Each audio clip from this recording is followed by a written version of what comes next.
Petrol निघून जाते. हा माणूस खूप बार काय पाहते.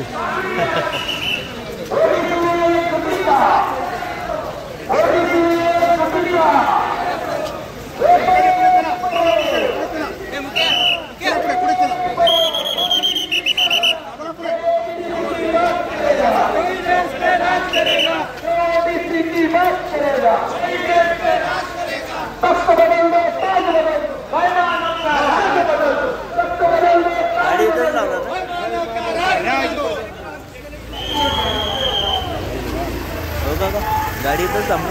नाही आम्ही दोन टाकणार मध्ये 2 जणांना.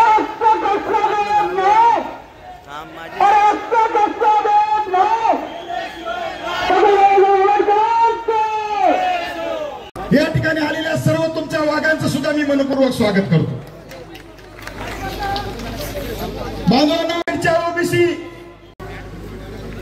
आम्ही गावागावात जाऊ शकलो नाही, पुराची परिस्थिती होती, पण आम्ही गावागावाचे सर्कलचे जे ओबीसीचे शिलेदार म्हणणाऱ्या लोकांना त्या ठिकाणी जिम्मेदारी दिली.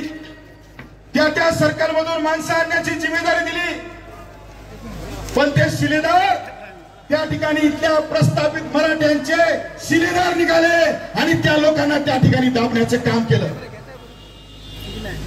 मला या ठिकाणी जाणीवपूर्वक सांगायचंय, या सगळ्या परिस्थितीमध्ये इथल्या सगळ्या पक्षांनी, मग भाजप असेल, काँग्रेस असेल, दोन्ही शिवसेना असतील, दोन्ही राष्ट्रवादी असतील, मी आज दुःख व्यक्त करत नाही, कारण आम्ही थांबणारे लोक नाहीत, कारण पुन्हा आंदोलन चालू होणार आहे.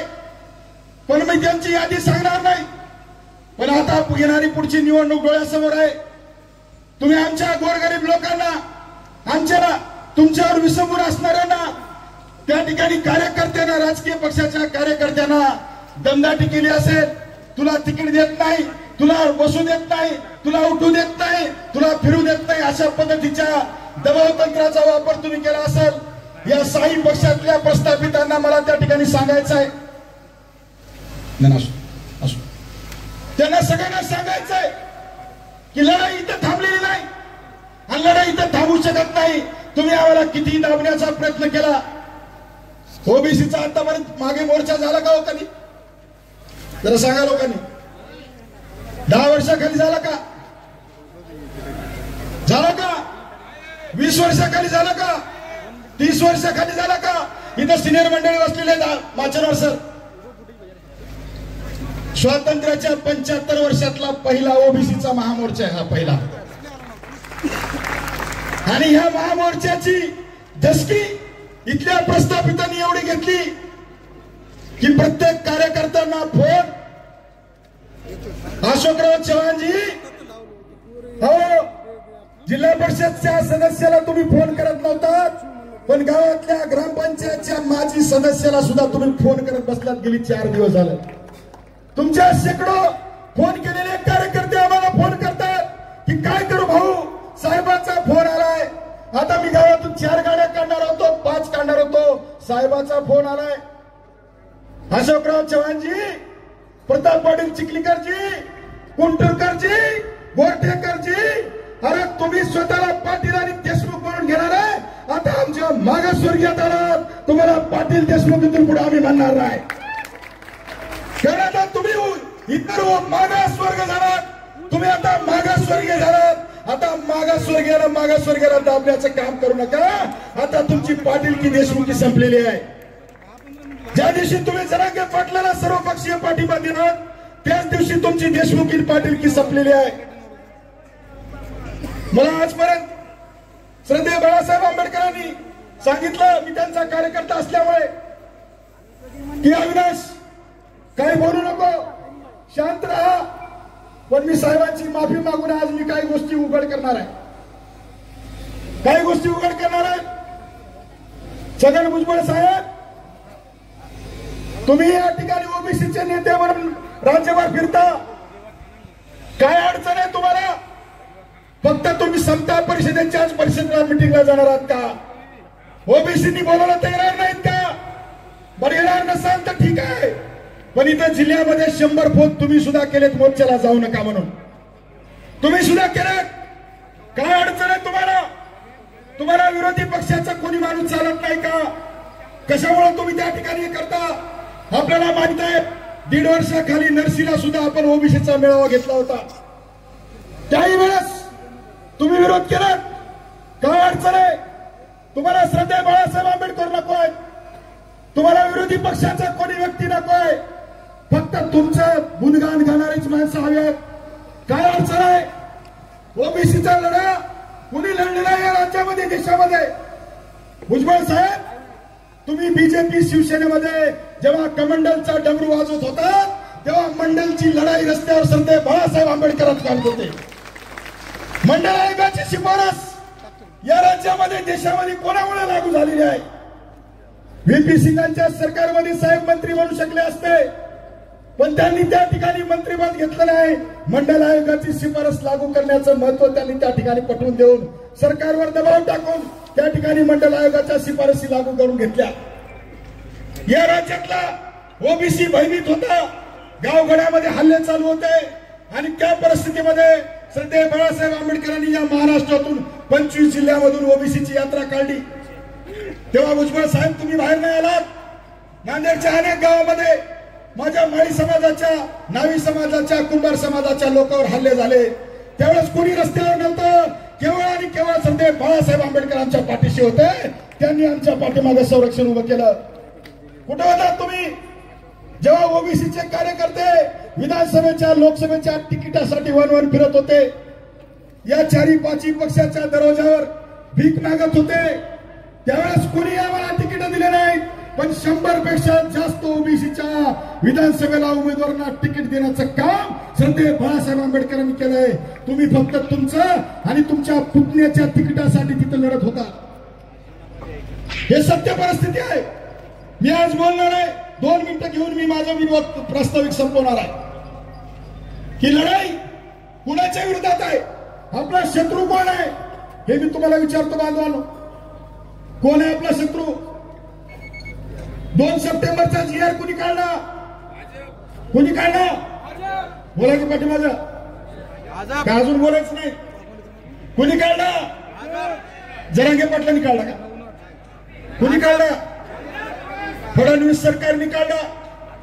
58 लाख सर्टिफिकेट कुणबी नोंदी कोणी दिल्या?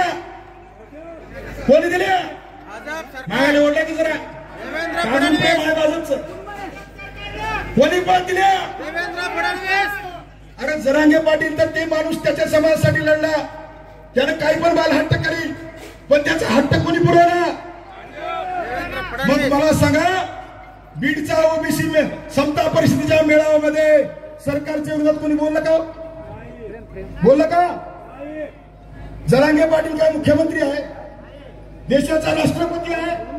कोण आहे की प्रत्येक वक्ता जरांगे पाटलावर बोला, पण फडणवीसवर आणि अजित पवार किंवा त्या ठिकाणी एकनाथ शिंदेवर कोणीच बोललं नाही. मी मंचावरच्या सगळ्यांना विचारतो, नवनाथ आबासाहेब तुम्हाला विचारतो की सरकारच्या विरोधात कोणी बोललं का? हाके सर, तुमचा आवाज कुणी दाबला तिथं? आबांना का बोलू दिलं नाही? कारण ही दोन्ही आमचे शिलेदार ओरिजिनल शत्रूच्या विरोधात बोलतात. त्यांचा आवाज सुद्धा दाबण्याचं काम झालेलं आहे. सरकारच्या विरोधामध्ये कोणीच बोललं नाही. जे ते जरांगे पाटलाच्या विरोधात बोलतात. अरे मनोज जरांगे हा तर एक साधा पोरगा आहे. त्यानं काहीच नाही ना. त्यानं काही मागाल, उद्या म्हणाल आदिवासी मध्ये द्या मराठ्यांना. त्यानं काही मागाल, त्याचा समाज आहे, त्यानं काही मागणी करू शकतो. पण देणारे हे आमचा घात करणारे आहेत. 2 लाईन बोलतो आणि थांबतो. सगळ्यांनी बाहुबली पिक्चर बघितला का नाही? बघितलं ना?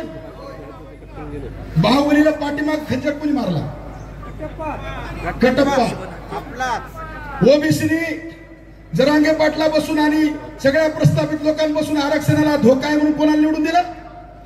भाजपला. कोणाला निवडून दिलं? आणि इथला महाराष्ट्रातला 65% बाहुबली ओबीसी समाज बाहुबली आहे इथला महाराष्ट्रातला. मग त्या बाहुबलीच्या पाठीत कोणी खंजर मारला? कोणी मारला? कटप्पा कोण आहे? जोरात बोला, एकदा मी थांबतो. कोण आहे कटप्पा? शत्रू कळायला पाहिजे. मी या ठिकाणी मंचावरल्या सर्व नेत्यांना विशेषतः श्रद्धेय बाळासाहेब आंबेडकरांना एक ओबीसीचा कार्यकर्ता म्हणून त्या ठिकाणी मी याचना करतो. साहेबांना त्या ठिकाणी मी साकडं घालतो. साहेब, हे ओबीसीचं आरक्षण त्या ठिकाणी मिळवून देण्यामध्ये तुम्ही पुढाकार घेतलेला आहे, तुम्ही सर्व केलेलं आहे. मंत्रिपदाला लाथ मारली, सत्तेला लाथ मारली, पण सदैव गेली 40-50 वर्ष तुम्ही ओबीसीच्या पाठीशी उभे आहात. कारण तुम्हाला वारसा आहे. भुजबळ साहेब, तुम्ही गेली 25 वर्ष मंत्री आहात, पण तुम्हाला अजून मंत्रिपदाची त्या ठिकाणी गोडी गेलेली नाही. पण तुम्हाला सांगतो की त्या ठिकाणी घटनेमध्ये ओबीसीला आरक्षण देऊन जेव्हा केंद्र सरकार त्या ठिकाणी ओबीसीचा आयोग नेमत नाही, म्हणून त्या ठिकाणी केंद्रीय मंत्रिपदाला लाथ मारणारे विश्वरत्न डॉक्टर बाबासाहेब आंबेडकरांचे नातू बाळासाहेब आंबेडकर. ओबीसी कोणाच्या रक्तामध्ये आहे? तर आंबेडकर नावाच्या रक्तामध्ये आहे.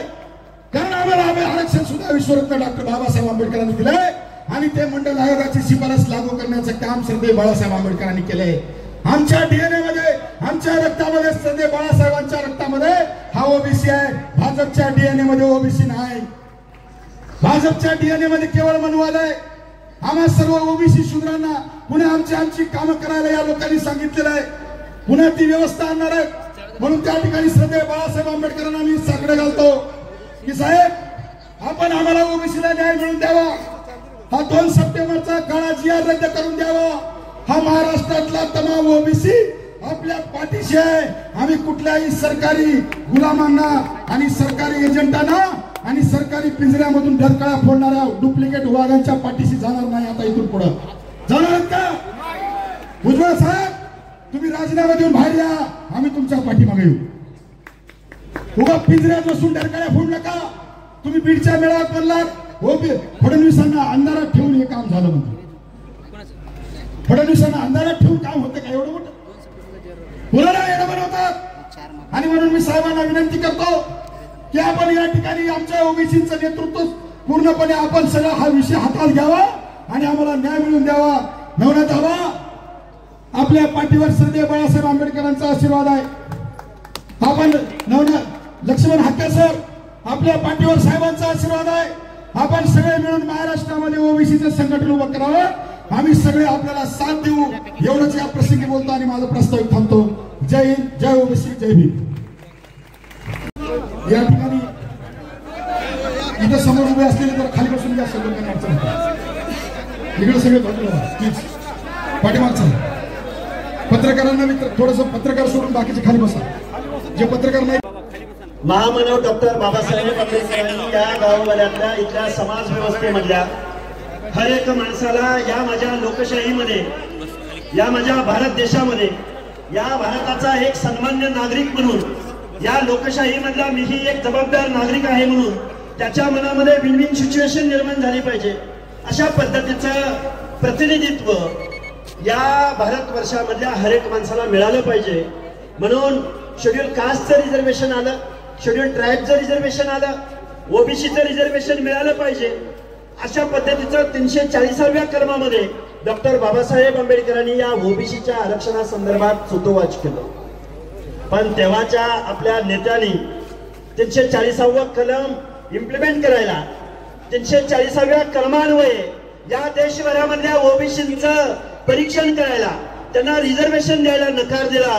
म्हणून डॉक्टर बाबासाहेब आंबेडकरांनी आपला कायदेमंत्री पदाचा राजीनामा देत असताना अनेक कारणं होती. त्यामध्ये महिलांसंदर्भातले कायदे होते, हिंदू कोड बिला संदर्भात किंवा ओबीसीच्या संदर्भातल्या 340व्या कलमासंदर्भात महामानव डॉक्टर बाबासाहेब आंबेडकरांनी आपल्या कायदेमंत्री पदाचा राजीनामा दिला. बंधूंनो, तुम्हाला इतिहास समजला पाहिजे म्हणून काही गोष्टी मी तुमच्या समोर सांगण्याचा प्रयत्न करतोय.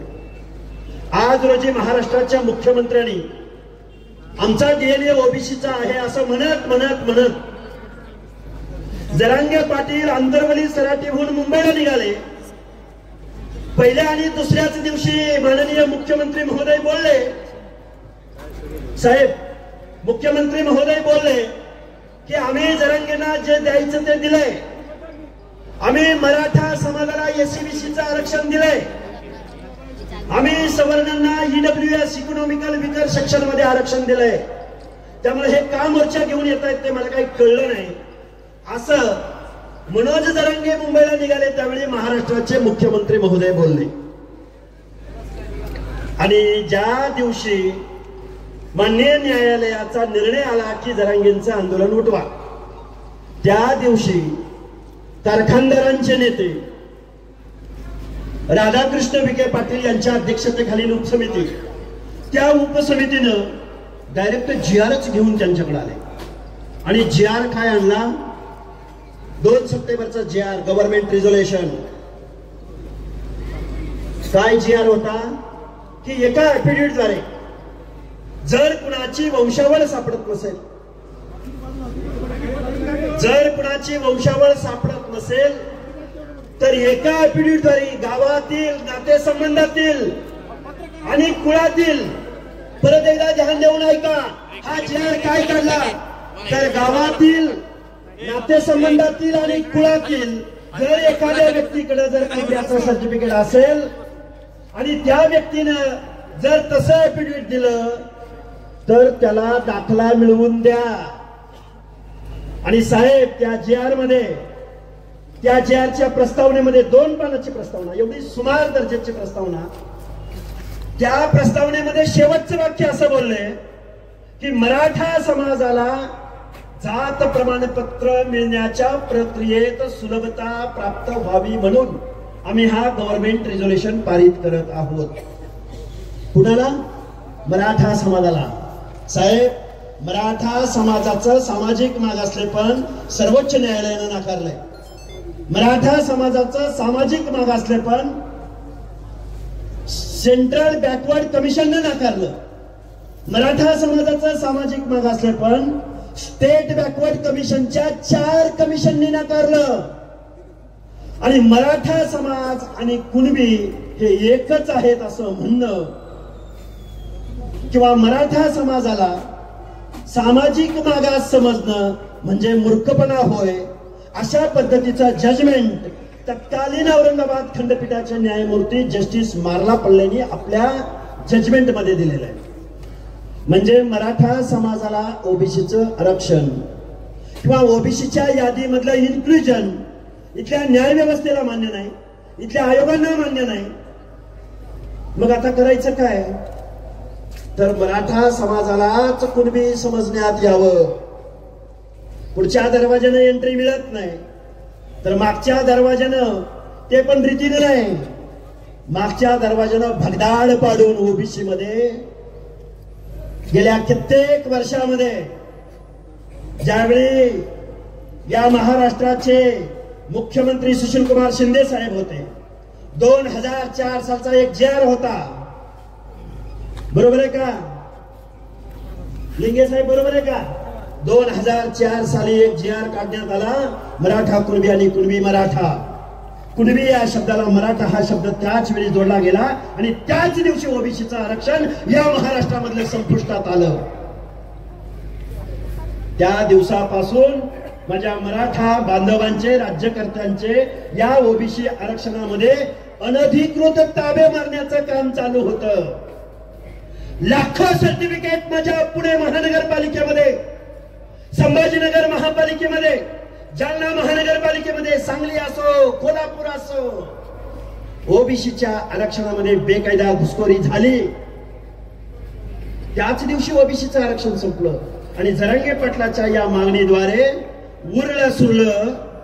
अरे कसा ओबीसी बांधव शासनकर्ती जमात असलेल्या माझ्या मराठा बांधवाच्या स्पर्धेमध्ये माझा ओबीसी बांधव कसा टिकेल? टिकू शकतो? गाव गड्यातला माळी, साळी, कोळी, तेली, हटकार, धनगर, सनगर, वंजारी, लोणारी, परीट, गुरव, गडशी, नाभिक, सुतार, लोहार, कुंभार, बेरड, बेड्यार, रामोशी, बेलदार, वडार, माझ्या नांदेड जिल्ह्यामधल्या अनेक डोंगर रांगामध्ये राहणारा माझा गोल्हेवार समाज. अरे काही बांधव म्हणतात माळ्यातून आमच्यात काय फरक आहे? साहेब, एका चॅनलला डिस्कशन करत होतो, वीरेंद्र पवार नावाचा तो मुंबईमध्ये मोर्चाचं नियोजन करणारा माणूस आम्हाला बोलला की धनगर समाज सुद्धा म्हणला राज्यकर्ता होता, क्षत्रिय होता, आणि मग धनगर समाज क्षत्रिय तर तो ओबीसी मध्ये कसा, आणि मग धनगर ओबीसी मध्ये तर मग आम्ही का ओबीसी मध्ये नाही? अरे मग याचं सगळ्यांचं परीक्षण झालं पाहिजे ना, अरे याच्या सगळ्याचा अभ्यास झाला पाहिजे ना. आरक्षणाचं बेसिक तत्व हे प्रतिनिधित्व आहे. ज्या ज्या समूहांना प्रतिनिधित्व भेटलं नाही, बलुत्या अलुत्या मधल्या माणसाला, कारू नारू मधल्या माणसाला, दीन दलिताला, आदिवासीला शिक्षण आणि नोकऱ्यामध्ये प्रतिनिधित्व भेटलं नाही. काय इंग्लिश शब्द आहे? एडिक्विट रिप्रेझेंटेशन, पर्याप्त प्रतिनिधित्व. ऍटलिस्ट त्या समूहाचा एक तरी प्रतिनिधी कायद्याच्या सभागृहामध्ये गेला पाहिजे. संयुक्त महाराष्ट्र निर्माण झाला तेव्हापासून आजपर्यंत या महाराष्ट्राच्या विधानसभेमध्ये एकही नाभिक पोचू शकला नाही, एकही सुतार कुंभार लोहार पोचू शकला नाही, एकही गिसाडी गुरव एखादा पोचला असेल. साहेब माझा अभ्यास कमी असेल, पण जोपर्यंत ओबीसीची मुवमेंट, जोपर्यंत बलुत्याची अलुत्याची सामाजिक मागासलेपणाची व्याख्या या महाराष्ट्रामधला एकही नेता बोलणार नाही, अरे एकही नेता खरं बोलायला तयार नाही. शरदचंद्रजी पवार काय म्हणे, मंडल यात्रा काढली. अरे मंडल आयोग इम्प्लिमेंट करायला लावणारे कोण होते? इथं विचारपीठावर बसणारे श्रद्धेय बाळासाहेब आंबेडकर होते. विश्वनाथ प्रताप सिंग, आमचे मुंबई विद्यापीठामधले अरुणजी कांबळे साहेब, या सगळ्या मंडळींनी मंडल आयोग इम्प्लिमेंट झाला पाहिजे यासाठी विश्वनाथ प्रताप सिंगांकडे आग्रह धरला. आणि योगायोगाने महाराष्ट्राचे मुख्यमंत्री त्यावेळी कोण होते? शरदचंद्रजी पवार साहेब होते. मग काय मंडल आयोग फक्त महाराष्ट्रात लागू झाला का? तर देशभरामध्ये लागू झाला ना. आणि तुम्ही मंडळ यात्रा काढताय आणि आम्ही ओबीसीचं आरक्षण दिलं म्हणून तुम्ही श्रेय घेता. काय आहे मंडल आयोग? मंडल आयोग म्हणजे ओबीसीचं प्रतिनिधित्व, ओबीसींना सामाजिक न्याय देणं, आर्थिक न्याय नव्हे, गरिबी हटाव नव्हे. आणि मग त्यांना मिळतंय तर आम्हाला का नाही? अरे याचा अभ्यास करा ना. एखाद्या समाजानं जर एखादं आरक्षण मागितलं तर त्याचा अर्ज कुणाकडे केला जातो? ओबीसीचं आरक्षण पाहिजे असेल तर राज्य मागासवर्ग आयोगाकडे केला जातो.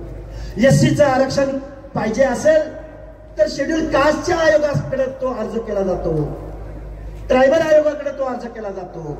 मग तो आयोग अभ्यास करतो, त्याची काहीतरी मेथडॉलॉजी आहे, त्याच्या पाठीमागे काहीतरी संविधानिक तत्व आहे, त्याच्या मागे काहीतरी पॅरामीटर्स आहे, त्याचा लिगल ऍस्पेक्ट आहे. कोणी मागणी काहीही मागणी करू शकते ना उद्या, आणि मग त्याला ते द्यायचं. मला वाटतंय महाराष्ट्रामधल्या लोकनियुक्त सरकारनं घटनेच्या मूलभूत तत्वांची पायमल्ली केली, रिझर्वेशन धोरण पायदळी तुडवण्याचं काम केलंय. ओबीसीचं आरक्षण आज रोजी संपवलेलं आहे. माननीय देवेंद्रजी फडणवीस साहेब, तुम्ही जरांगे पाटलाच्या सांगण्यावरनं ही ओबीसीची मसलत, हे ओबीसीचे हक्क आणि अधिकार तुम्ही 2 सप्टेंबरच्या JR संपवलेले आहेत. तो विखे पाटील नावाचा कारखानदार, वायनरी चालवणारा, काय कळतं विखे पाटील साहेब तुम्हाला? सोशल जस्टिस समजून घ्यायचं असेल तर बाळासाहेब आंबेडकर साहेब काय म्हणतात ते कधीतरी कान खुलं ठेवू नये का? म्हणे मराठा समाजानं कधी ओबीसी आरक्षणाला विरोध केला होता का? आता ओबीसीच्या लोकांनी संभ्रम निर्माण करू नये. आणि आता ओबीसी लोकांनी आम्ही तुम्हाला विरोध केला नव्हता तर तुम्ही आम्हाला का विरोध करताय? ही काय भावाभावामधली वाटते का?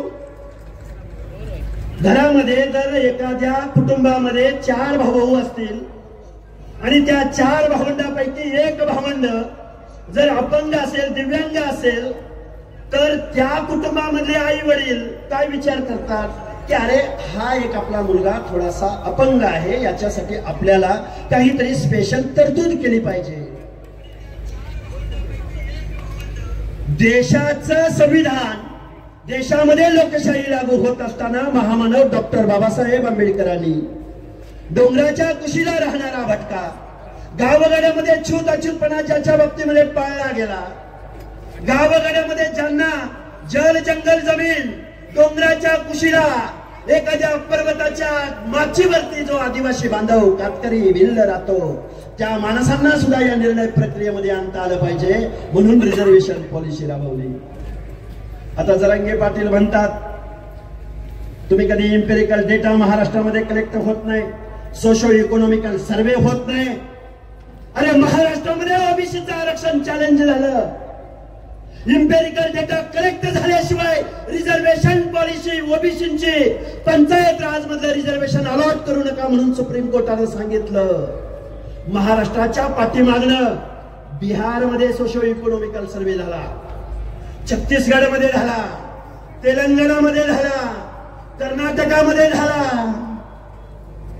पण पुरोगामी पुरोगामी पुरोगामी महाराष्ट्र, फुले शाहू आंबेडकरांचा पुरोगामी महाराष्ट्र, ज्या महाराष्ट्रामध्ये फुले शाहू आंबेडकरांनी जन्म घेतला, ज्या फुले शाहू आंबेडकरांच्या समतेच्या विचारानं, मानवतेच्या विचारानं, बंधुतेच्या विचारानं या देशाला दिशा दिली, त्या महाराष्ट्रामधलं लोकनियुक्त सरकार मात्र इम्पेरिकल डेटा कलेक्ट करायला तयार नाही. राज्य मागासवर्ग आयोगाचं म्हणणं ऐकायला तयार नाही. सुप्रीम कोर्टाचं 650 पानाचं जजमेंट ऐकायला तयार नाही. बेकायदा GR काढायला तयार या महाराष्ट्राच्या मुख्यमंत्र्यांनी हा GR काढला आणि ओबीसीची मसलत आज रोजी बुडवलेली आहे. आता आम्ही नांदेडमध्ये आलोय. साहेब, बोलायचं म्हणलं तर खूप काही बोलू शकतो. राजकारणावर बोलायचं, शिक्षणावर बोलायचं. काल परवा डॉक्टर संपदा मुंडेंची हत्या झाली. काल मी त्यांच्या आई वडिलांना भेटायला गेलो. अरे त्या केज तालुक्यामधल्या किल्ले धारूरच्या एका डोंगराच्या कुशीला असणाऱ्या ऊसतोड मजुरीचं काम करणाऱ्या आई बापाच्या पोटी डॉक्टर संपदा जन्माला आली. MBBS doctor. तिचं ते शिक्षण घेत असताना तिला काय हर्डल्स पार करावे लागले असतील, काय परिस्थितीला सामोरं जावं लागलं असेल. तिची आत्महत्या झाली. आत्महत्या झाली का आत्महत्या केली? अहो मुख्यमंत्री महोदय, या महाराष्ट्रामधला पालक चिंतेत आहे. अरे माझ्या पोरीला शिक्षण द्यायचं का नाही द्यायचं, माझ्या पोरीला वसतिगृहात ठेवायचं का नाही ठेवायचं. जर संपदा मुंडेचा जर बळी जात असेल तर माझ्या लेकीचं काय? महाराष्ट्रातल्या पालकांच्या मनामध्ये चिंता आहे. त्याच वेळी महाराष्ट्राचे मुख्यमंत्री त्याच फिल्टरमध्ये येतात आणि आपल्या कार्यकर्त्याला क्लीन चिट देतात. मुख्यमंत्री महोदय, अहो राजकारण करा, तुम्ही जरूर करा राजकारण. तुम्ही न्यायमूर्ती कधीपासून बनलात?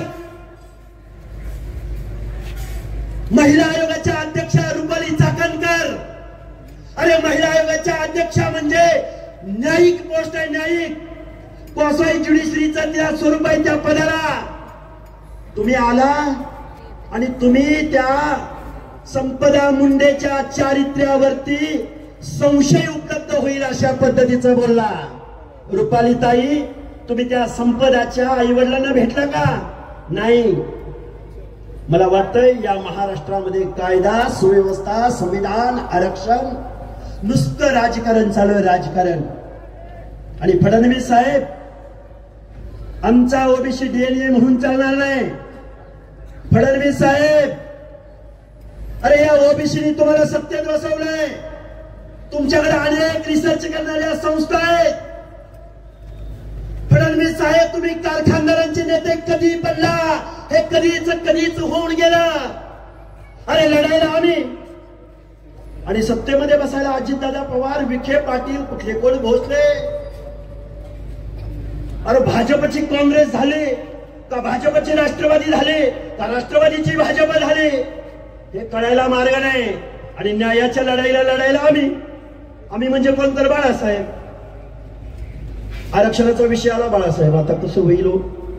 आरक्षणाचा विषय आला, आता कसं करायचं? आरक्षणाचा मोर्चा कुणी काढावा? त्यांनी काढावा. आणि लाभाचं धनी आता ओबीसी बांधवांना माझं सांगणं आहे, 1-2 मिनिटांमध्ये मी खूप पाऊस येण्याची शक्यता आहे. आदरणीय साहेबांचं भाषण ऐकायचं आहे तुम्हाला. मला 1-2 वाक्यामध्ये मी माझं भाषण संपवेल. लढायला आम्ही, सामान्य माणसाला न्याय द्यायला आम्ही, निवडणुका जिंकायला कुणी? कारखानदार, वतनदार, जागीरदार. तुम्ही आम्ही काय मागत बसलो? आम्हाला स्कॉलरशिप द्या आणि आम्हाला ओबीसी आरक्षण द्या. आम्हाला काय द्या? अरे महाराष्ट्राची 7 लाख करोड रुपयाची तिजोरी आपण ज्यांच्या हवाली केली. अरे बाबा साहेबांनी तुमच्या आमच्या मताला लाख मोलाची किंमत प्राप्त करून दिली. एक व्यक्ती, एक मत, एक मूल्य. टाटा बिर्ला अंबानीच्या मताला जेवढी किंमत तेवढीच गाव गाड्यामध्ये ऊसतोड मजुराच्या मताला किंमत. तुम्हाला शासन करते जमात व्हायचंय असंच म्हणाले का बाबासाहेब? तुमच्या मताला किंमत दिली पण त्या मताचं मूल्य तुम्ही आम्ही काय केलं? निवडणुका आल्या अरे 500 रुपयाला बळी पडणारे तुम्ही. आता खूप काही बोलणार होतो ते सोळंकी नावाचं वयोवृद्ध माणूस संविधानाचा अपमान करतोय, मतदाराचा अपमान करतोय, म्हणतोय बकरी द्यावं लागतोय, चपटी द्यावं लागतोय, पैसे द्यावं लागतोय, गोळीबार करावा लागतोय, दारुगोळा आहे का बघावं लागतोय. यांच्या बाप दाद्यांनी हेच केलं. महाराष्ट्र ओरबाडून खाल्ला, लुटून खाल्ला. बाबांनो आज नांदेडमध्ये तुम्ही एवढ्या बहुसंख्येने जमला, पावसाचं वातावरण आहे आणि साहेब बोलणार आहे. आम्ही न्यायाची सामाजिक न्यायाची लढाई घेऊन पुढे जातोय. 500 माणसं असली चालेल, 1000 माणसं असली चालतील. आणि इथं रवी शिंदे बसलेले आहेत. हिंगोलीला 1 लाख लोक घेऊन आले होते. 1 लाख. भविष्यामध्ये आपल्याला नागपूरच्या अधिवेशनावर पण जावं लागेल आणि मुंबईलाही जावं लागेल. लढाईची तयारी ठेवा. मी माझा मनोगत इथं आटोपत घेतो. धन्यवाद. जय हिंद, जय भीम, जय ज्योती, जय मल्हार.